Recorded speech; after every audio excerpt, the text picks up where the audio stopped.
Now, gold itself only up about 1%, closed at $4,375 an ounce. So even though the NASDAQ was up, even though gold was up, gold stocks were up, strategy was down almost 6%. You should look at the position that Tudor Jones has in gold and silver and mining stocks is actually more bearish. So the Fed is doing quantitative easing. The Fed is expanding its balance sheet. That is what is inflationary. And in fact, again, looking at the national debt continues to move up. We're almost now at $39.92 trillion, 80 billion left to hit a $40 trillion national debt. And if you strip out gasoline and vehicles, it was another decline, minus 0.2 versus expectations for a rise of 0.4. And year over year, the core, excluding food and energy, producer prices up 4.2%. You got to get on to gold and silver, or even just buy tech stocks, buy AI stocks. But I think the best performers, again, for the second week in a row, were precious metals. Now, gold itself only up about 1%, closed at $4,375 an ounce. Intra-week, we did trade above 4,400. So that's over 10% move from 4,000 support. Silver also rose just over 1% on the week, closed at $64.58. But intra-week, silver traded above $66 on Thursday and on Friday, actually. So closed well off its highs, but still a positive close on the week. And the mining stocks, more gains. The GDX up 1.8%. But what's significant is that it didn't pull back at all after being up 22% last week. So we added another 1.8%. GDXJ, same thing, up 1.6% on the week following last week's 25% rise in the GDXJ. Now, I mentioned last week, Bitcoin went up, but not nearly as much as gold or silver or the mining stocks.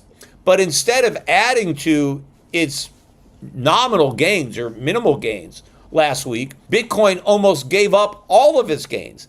It fell 2.7% on the week. Bitcoin, as I'm recording this on Saturday night, I think Bitcoin's just about exactly 63,000.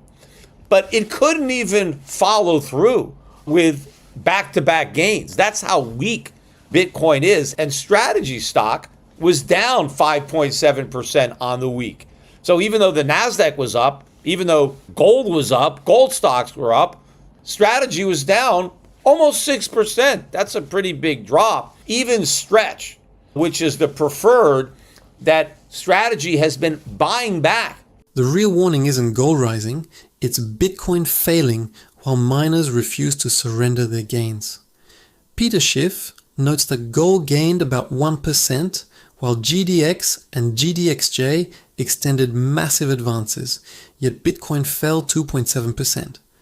That divergence suggests capital is favoring tangible monetary assets over speculative digital exposure. For investors protecting purchasing power, leadership matters more than headlines.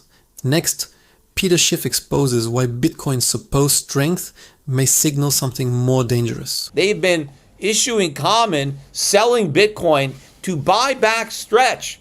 And even Stretch was down on the week, closed at 94.78, can't even close above 95. Remember, Strategy's main goal now is to get Stretch back to 100, and it hasn't even achieved that. The yield right now is 12.7%. They're going to have to jack it up again because they're not getting it up to 100. And if they haven't gotten it up to 100 yet, what does that mean? They got to sell more Bitcoin. They got to sell more common stock. That's bad news for common stock. That's bad news for Bitcoin. You know, really, I don't know what's holding Bitcoin up. I think it should have dropped a lot more by now. Now, it's not rallying. And I think a lot of people are interpreting this to mean that it's getting ready for a big move up. I saw on X, somebody pointed out that Paul Tudor Jones had about a $20 million position at Bitcoin ETF. And they said, oh, you see, look, this really smart guy has got Bitcoin. See, this is a good indication. Yeah, he manages over $100 billion. So if he has 0.2% of his portfolio in Bitcoin, that's hardly a high conviction trade. I mean, he barely owns it. It's an afterthought. I mean, you should look at the position that Tudor Jones has in gold and silver and mining stocks. So, I mean, the fact that he has tiny exposure to Bitcoin is actually more bearish because he's one of the most bullish guys out there in the hedge fund community. He's the one that came out with Bitcoin is the fastest horse in the race, yet he has a tiny, tiny position in Bitcoin. So if even the most bullish of the hedge fund managers barely owns any Bitcoin, I don't see how they were spinning this into good news. Bitcoin's biggest problem may be that even its institutional advocates barely own enough to matter. According to Peter Schiff, Paul Tudor Jones's roughly $20 million Bitcoin ETF position is tiny beside his enormous portfolio, despite his reputation as a Bitcoin bull. That makes the bullish interpretation look backward. Exposure exists, but conviction appears limited. Investors should question whether scarcity narratives are masking weak institutional demand. Next, Peter Schiff unravels what that positioning really reveals. And I'm going to continue to advise the people who are watching my podcast, if you've got Bitcoin, you got to get off of that horse. You got to get on to gold and silver, or even just buy tech stocks, buy AI stocks. If you want to speculate, buy those. Bitcoin is dead money, but it's been 55 years since Richard Nixon took the U.S. off the gold standard. And 5 years ago, during the COVID lockdowns, and it's kind of amazing how time flies. It's already been 5 years since these lockdowns. But in 2021, on this same day in 2021, I was locked down in Puerto Rico at my house, and we produced a video, Nixon 50, to highlight the 50 years since leaving the gold standard. Well, today I kind of redid that same video for 55 years. So I slightly tweaked it a little bit. I noticed that when I did the first one, the national debt was a lot lower than the 39 trillion that it is right now.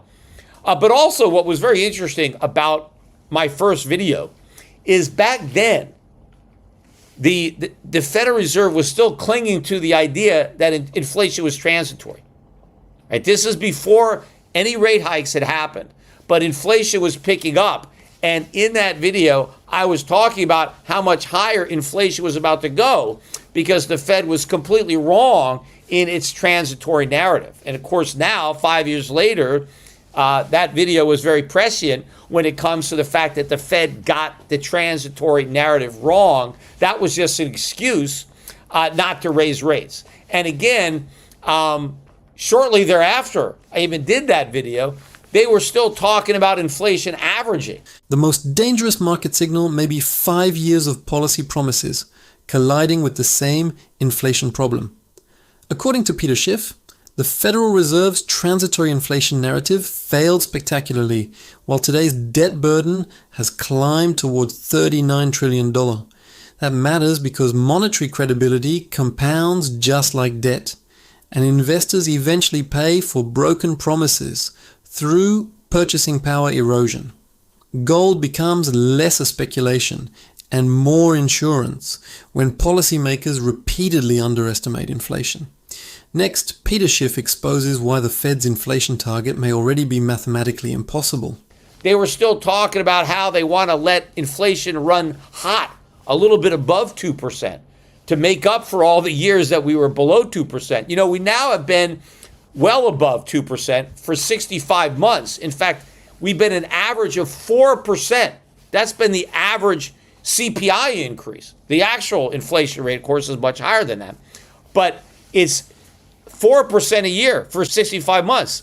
That means if we were still going to follow inflation averaging, which the Fed has jettisoned that whole idea, but if we were going to be consistent and try to get inflation to average 2%, we need to have 0% inflation for the next 65 months to get the average to be 2%. Of course, we're not going to get anywhere near 0. We won't even get anywhere near 2. We won't even be 4. We're going to average up that 4% inflation. And year over year, the core, excluding food and energy, producer prices up 4.2%. Now, again, if the Fed is targeting a 2% inflation and you've got producer prices rising year over year by 4.2, you are nowhere near your 2% target. And as I mentioned, this is forward-looking because before consumers pay higher prices, the producers have to pay higher prices because they pass them on. So if you're seeing producer prices hotter than consumer prices, that's giving you a pretty good look at what's going to be happening to consumer prices in the future. But again, what's a lot more important to me is monetary policy and fiscal policy, because that is the driver. And in fact, later in the day, we got the Fed's balance sheet numbers, and the balance sheet expanded by $11.39 billion on the week. And that followed a $10 billion expansion in the prior week. So the Fed is doing quantitative easing. The Fed's 2% target becomes far less comforting when the math behind it stops working.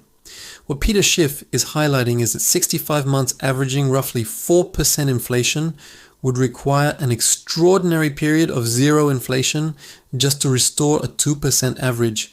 Meanwhile, producer prices are rising 4.2%, suggesting pressure is moving through the pipeline rather than disappearing. For savers, that means nominal stability can conceal real losses. Next, Peter Schiff unravels why expanding liquidity could keep inflation elevated. The Fed is expanding its balance sheet. That is what is inflationary. And in fact, again, looking at the national debt, continues to move up. We're almost now at $39.92 trillion. So, we've got just a little over 80 billion left to hit a $40 trillion national debt. We could easily do that in this coming week. If we don't do it this week, it's going to be next week. But it is the soaring debt and the expanding money supply that has to be what investors and what consumers are looking for as an indication of where future inflation is headed. Now, not only did we get inflation news, but we got some more economic news that also points not just to inflation, but stagflation. Retail sales, this is for July. They were expecting an increase of 0.1. Instead, retail sales plunged by 0.6. This was the biggest decline in over a year. The range of estimates was minus 0.3 to 0.5. And we came out double the low end of the estimates at minus 0.6. And again, these numbers are not adjusted for inflation. And that means that in real terms, consumer sales fell even more, or retail sales. What's happening is that prices are going up. And so consumers have to pay more for what they buy. They end up buying less because they can't afford to buy as much because the prices are higher. But retail sales doesn't measure how much you buy. It measures what you pay for the things that you buy. And the only reason that the number isn't even worse is because of inflation, because what consumers are still able to buy costs more money. So this is a negative. In fact, even if you exclude vehicles, sales were down 0.3 versus an expectation of a rise of 0.2. The $40 trillion debt milestone matters less for its round number than for what it forces investors to confront. Peter Schiff's argument suggests that expanding debt and liquidity can coexist with weakening real consumption, creating a stagflationary squeeze. Retail sales falling despite higher prices means households may be spending more simply because everything costs more, not because demand is healthy. For savers, that combination threatens both purchasing power and economic resilience. Next, Peter Schiff exposes the hidden contradiction inside supposedly strong consumer spending. And if you strip out gasoline and vehicles, it was another decline, minus 0.2 versus expectations for a rise of 0.4. So way below estimates when you take out cars and gasoline. Also, consumer sentiment plunged in August from a month ago. Prior month, it was at 55.2. They were expecting 54.2, so a little bit of a decline. Instead, consumer sentiment tanked all the way down to 51. The range of estimates was from 52.5 to 57, so way below. And the reason was rising inflation expectations. For a year ahead inflation, consumers are looking for 4.3% price increases. Prior month, it was 4.2. Now, of course, it could end up being a lot more than 4.3. In fact, I think consumer sentiment would be a lot lower if consumers actually realized just how bad inflation is going to be. And of course, you have the Federal Reserve. They still maintain that consumer inflation expectations are well anchored at 2%. Well, how are they anchored at 2% when consumers are expecting better than 4% inflation? And not even the markets, I think, buy into this 2% nonsense. In fact, one of the most disturbing developments, I think, in the market on the week was the way the bond market reacted first to what was perceived as better than expected inflation news. And again, what really makes it better than expected is that it wasn't worse because people braced for a negative surprise, a hotter number. And so there's a sigh of relief in the markets when we don't get a hotter number.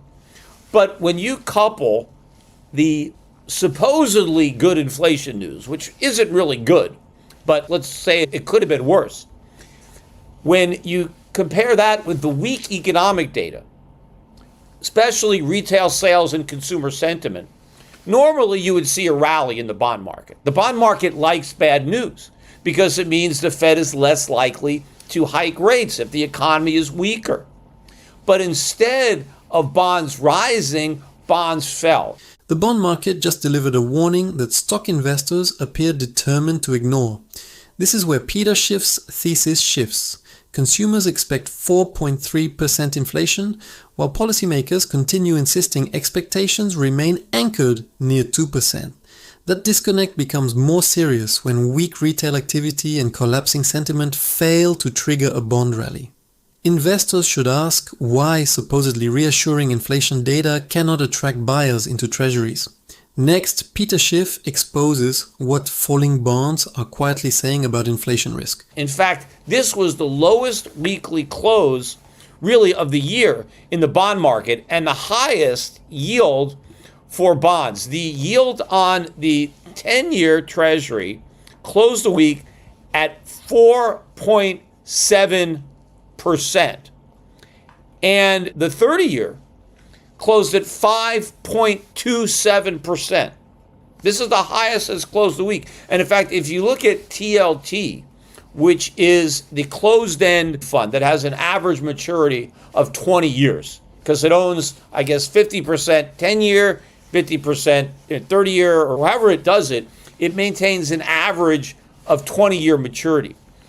That closed at a new low for the year, down about 0.5% on the week. It's now off just under 6% so far this year.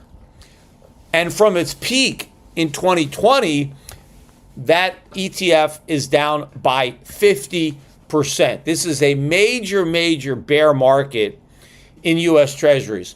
But again, what is particularly problematic, or what should be, because the markets, again, the stock market shrugged all this off because by and large, the markets were up. I'll get into that. The S&P hit a new all-time record high, even as bond yields are rising in the face of weakening economic data. But this should be very disturbing because it shows that the bond market vigilantes are not buying the idea that inflation is under control or that the Fed is going to be able to do what it takes to get it under control.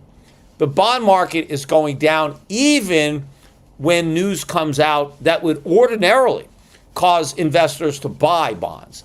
And to me, this shows that the market is setting itself up for a big drop. That's a big drop in bond prices and a big rise in bond yields. Now, at some point, that is going to be very problematic for the stock market. Again, it always reminds me of 1987. Stocks hitting records while Treasury yields surge is the kind of divergence investors notice only after it becomes expensive. Peter Schiff's argument suggests the 10-year yield at 4.7% and 30-year at 5.27% are more revealing than another stock market record. When bonds weaken despite softer economic data, investors are demanding compensation for risks policymakers claim are contained. That can eventually pressure valuations across equities, especially when financing costs stay elevated